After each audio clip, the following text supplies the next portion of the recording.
ধানমন্ডি ২৭ নম্বর, ঢাকার অন্যতম ব্যস্ত এলাকা। সকাল থেকে রাত পর্যন্ত রিকশার টুংটান, গাড়ির হর্ন আর মানুষের কোলাহলে মুখর থাকে এই রাস্তা। এই রাস্তার একটি পুরনো ভবনের দোতলায় আমার ছোট্ট সাজানো সংসার, আমার বিউটি পার্লার গ্ল্যামার শেডস। আমি তানজিলা। ২০১৮ সালে যখন পার্লারটা শুরু করি তখন শুধু স্বপ্ন ছিল কাস্টমারদের সুন্দর করে সাজাবো। মধ্যবিত্ত পরিবারের মেয়ে হিসেবে অনেক লড়াই করেই ব্যবসা দাঁড় করিয়েছি। ২০২০-এর পর যখন সোশ্যাল মিডিয়ায় আমাদের কাজ ভাইরাল হতে শুরু করে, পার্লারের দম ফেলার সময় থাকতো না। Bridal makeup, hair cut, facial সব মিলিয়ে আমি আর আমার সহকারী নীলা বেশ ভালোই ছিলাম। আমি আধুনিক যুগের মেয়ে, ভূত প্রেত, কালো জাদু বা তুত্তাকে কোনোদিন বিশ্বাস করিনি। কিন্তু ২০২১ সালের সেই মার্চ মাস আমার জীবনের সব সমীকরণ বদলে দিল। মার্চের এক তপ্ত দুপুর, এসিটা ফুল স্পিডে চলছে। হঠাৎ পার্লারের কাচের দরজা ঠেলে ভিতরে ঢুকলেন এক ভদ্রমহিলা, বয়স ৩৫ থেকে ৪০-এর মধ্যে। পরনে দামি সিল্কের শাড়ি, চোখে রোদ চশমা। বাতাসে ছড়িয়ে পড়ল এক তীব্র কিন্তু অদ্ভুত মায়াবী পারফিউমের ঘ্রাণ। আমি হাসি মুখে আপ্যায়ন করলাম, আসুন, কী সার্ভিস নেবেন? তিনি চশমাটা খুললেন। চোখ দুটো খুব তীক্ষ্ণ, যেন মানুষের মনের ভেতরটা পড়ে নিতে পারেন। তিনি খুব শান্ত স্বরে বললেন, আপনার কাজের খুব প্রশংসা শুনেছি তানজিলা। আমার চুলগুলো একটু ট্রিম করে দিন, শুধু নিচ থেকে ২ ইঞ্চি। নীলা তাকে চেয়ারে বসালো। আমি নিজে কাঁচি ধরলাম। তার চুলগুলো ছিল অস্বাভাবিক কালো আর রেশমি। কাঁচি চালানোর সময় আমার মনে হচ্ছিল চুলগুলো যেন জীবন্ত। কাটা শেষ হলে তিনি তৃপ্তির হাসি হাসলেন। দামি পারফিউমের রেশ রেখে তিনি চলে গেলেন। নাম বলে গিয়েছিলেন মিসেস সায়রা। সেদিন সব স্বাভাবিক ছিল, কিন্তু দ্বিতীয়বার যখন তিনি এলেন তখনই খটকাটা শুরু হলো। সায়রা ম্যাডাম এবার এলেন কোনো অ্যাপয়েন্টমেন্ট ছাড়াই। তখন বিকেলবেলা, পার্লারে কাস্টমারের ভিড়। রাইসা নামে আমার এক নিয়মিত কাস্টমার পাশের চেয়ারে চুল কাটছিল। নীলা মেঝেতে পড়ে থাকা কাটা চুলগুলো ঝাড়ু দিয়ে এক কোণায় জড়ো করছিল। হঠাৎ আমি দেখলাম সায়রা ম্যাডাম খুব নিপুণভাবে নিচু হলেন। তার হাতের মুঠোর ভেতর কিছু একটা লুকিয়ে ফেললেন। আমি ভাবলাম হয়তো তার ফোন বা ক্লিপ পড়েছে, কিন্তু ভালো করে লক্ষ্য করতেই আমার মেরুদণ্ড দিয়ে একটা শীতল স্রোত বয়ে গেল। তিনি মেঝে থেকে এক মুঠো চুল তুলে নিলেন। ওটা তার নিজের চুল ছিল না, ছিল রাইসার কাটা চুল। আমি কিছুটা অপ্রস্তুত হয়ে বললাম, ম্যাডাম, ওটা তো ময়লা, নীলা পরিষ্কার করে দিচ্ছে, আপনি হাতে নেবেন না। তিনি সোজা হয়ে দাঁড়ালেন, তার মুখে সেই রহস্যময় হাসি। শান্ত গলায় বললেন, আমি চুল সংগ্রহ করি তানজিলা, রিসার্চ করি। মানুষের ডিএনএ আর এনার্জি নিয়ে কাজ করার শখ আমার। রিসার্চ? বিউটি পার্লারে মেঝে থেকে কুড়িয়ে নেওয়া নোংরা চুল নিয়ে কিসের রিসার্চ? আমি বিষয়টাকে পাগলামি ভেবে এড়িয়ে গেলাম, কিন্তু বিপদ করানার ছিল আমাদের দরজায়। সায়রা ম্যাডামের সেই সফরের ৩ দিন পর থেকেই অদ্ভুত সব ঘটনা ঘটতে লাগলো। প্রথম শিকার হলো আমার সহকারী নীলা। চঞ্চল হাসিখুশি মেয়েটা হুট করে ঝিমিয়ে গেল। প্রতিদিন কাজে দেরি করে আসে। একদিন দেখি পার্লারের এক কোণে বসে একা একা বিড়বিড় করছে। আমি কাছে গিয়ে ডাকতেই ও আঁতকে উঠল। ওর সারা শরীরে প্রবল জ্বর, অথচ কপাল বরফ শীতল। ডাক্তার বলল ভাইরাল ইনফেকশন, কিন্তু কোনো ওষুধে কাজ হচ্ছিল না। নীলা বারবার বলতো, আপু, আমার মনে হয় কেউ আমার ঘাড়ের ওপর নিঃশ্বাস ফেলছে। এর ঠিক 2 দিন পর রাইসা ফোন করলো।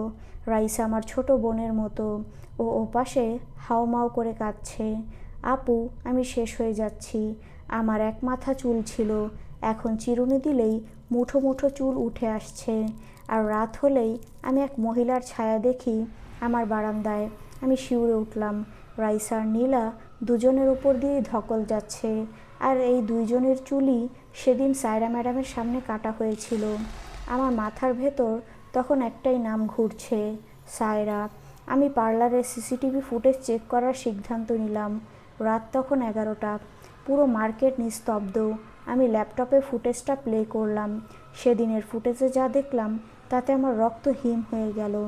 সায়রা ম্যাডাম যখন চেয়ারে বসেছিলেন, নীলা অন্য কাস্টমারের চুল ঝাড়ু দিচ্ছিল।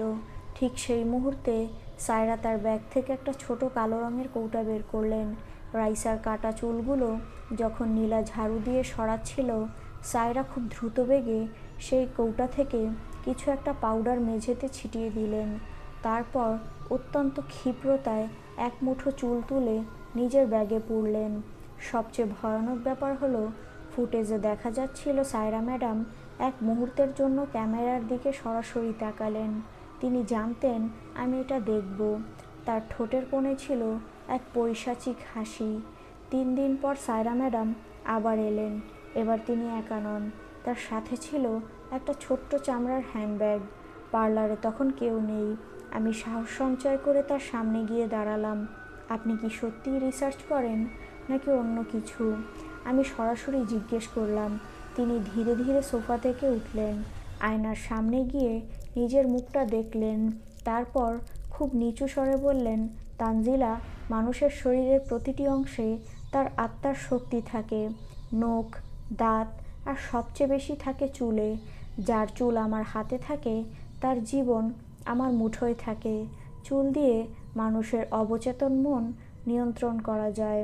আমি চিৎকার করে বললাম, এসব ভণ্ডামি বন্ধ করুন। রাইসা আর নীলার সাথে আপনি কি করেছেন? তিনি হাসলেন না, এবার খুব শীতল চোখে তাকালেন। আমি তো শুধু তাদের শক্তিটা একটু ধার নিয়েছি। মহাবিশ্বে কিছুই নষ্ট হয় না, শুধু স্থানান্তরিত হয়। তিনি যখন ওয়াশরুমে গেলেন, আমি পাগলের মতো তার ব্যাগটা চেক করতে শুরু করলাম।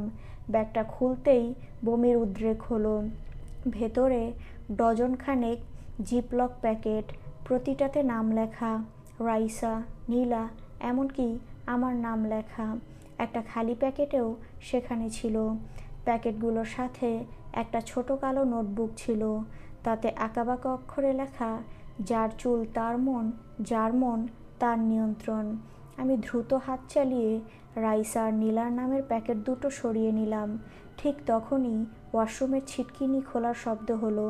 আমি ব্যাগটা যথাস্থানে রেখে সরে দাঁড়ালাম। সেদিন তিনি চলে যাওয়ার সময় বলে গেলেন, সব দরজা বন্ধ করলেই কি হাওয়া আটকানো যায়? পরদিন ভোরে আমি রাইসা আর নীলার সে সংগৃহীত চুলগুলো নিয়ে ধানমন্ডি লেকের নির্জন এক কোণায় গেলাম। প্যাকেটগুলো খুলতেই এক পচা লাশের গন্ধ বের হতে লাগলো। আমি দিয়াশলাই জ্বালিয়ে চুলগুলো আগুন ধরিয়ে দিলাম। সাধারণ চুল পুড়লে যে গন্ধ আসে এটা তেমন ছিল না। কালো কুচকুচে ধোঁয়া আকাশপানে উঠতে লাগলো। ধোঁয়ার ভেতর থেকে যেন চাপা একটা আর্তনাদ শোনা গেল। আমার মনে হলো লেকের ওপার থেকে একজোড়া লাল চোখ আমাকে পর্যবেক্ষণ করছে।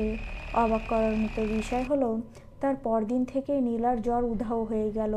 রাইসা ফোন করে জানালো সে ওই রাতে প্রথম শান্তিতে ঘুমিয়েছে। সায়রা ম্যাডাম আর কোনোদিন আমার পার্লারে আসেননি। ধানমন্ডি 27-এর ভিড়ে তিনি কোথায় হারিয়ে গেছেন জানি না, কিন্তু আমার পার্লারে এখন একটা অলিখিত নিয়ম চালু হয়েছে। প্রতিটি কাস্টমারের চুল কাটার সাথে সাথে তা বিশেষ ব্যাগে ভরে সিল করা হয় এবং দিনের শেষে সরাসরি ইনসিনারেটরে পুড়িয়ে ফেলা হয়। আমি কাউকে আর মেঝের চুল স্পর্শ করতে দিই না। আমি আজও রাতে যখন পার্লার বন্ধ করি, সিসিটিভি স্ক্রিনে মাঝে মধ্যে একটা অস্পষ্ট অবয়ব দেখি। গেটের বাইরে দাঁড়িয়ে থাকে সেই মহিলা, লাল লিপস্টিক মাখা সেই ঠোঁট। তিনি ভেতরে ঢোকার চেষ্টা করেন না, শুধু স্থির দৃষ্টিতে তাকিয়ে থাকেন।